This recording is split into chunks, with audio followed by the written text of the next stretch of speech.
একটা স্বামী দেনমোহর দিতে চাচ্ছে না কোনোভাবে, স্ত্রী যদি এখন অথবা তাদের মধ্যে ছাড়াছাড়ি হয়ে গেলেও তো স্ত্রী সেই দেনমোহরটা ক্লেম করতে পারবে।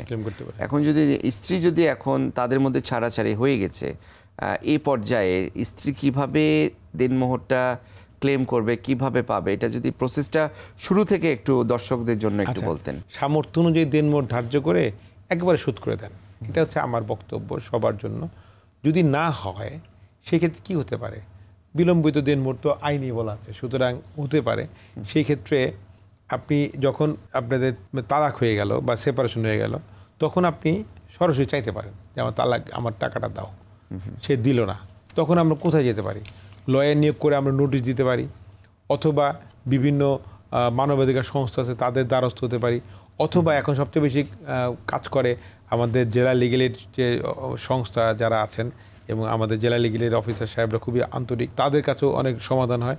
যদি সেই ক্ষেত্রে না হয় তখন আপনি পারিবারিক আদালতে মামলা করতে পারেন। আরেকটা কথা, আমরা প্রথম থেকে যেটা দরকার ছিল, দেনমোহরের সঙ্গে কিন্তু ভরণ-পোষণ অঙ্গাঙ্গিভাবে জড়িত। তালাকের পর 3 মাসের কিন্তু ইদ্যৎকালীন ভরণ-পোষণ, এটা কিন্তু ম্যান্ডেটরি। 3 মাস, যে 3 মাস হচ্ছে তালাক কার্যকর হওয়ার আগের যে 3 মাস, সুতরাং ওই সময় কিন্তু আপনার মেনটেন্যান্সটা বিষয়। অথবা যদি বকেয়া থাকে, ধরেন রাগ করে বাবার বাড়ি চলে গেছে অথবা রাগ করে বাবার বাড়ি পাঠিয়ে দেওয়া হয়েছে, সেই সময়ের ভরণ-পোষণ কিন্তু ওই ভদ্রমহিলা পেতে পারে।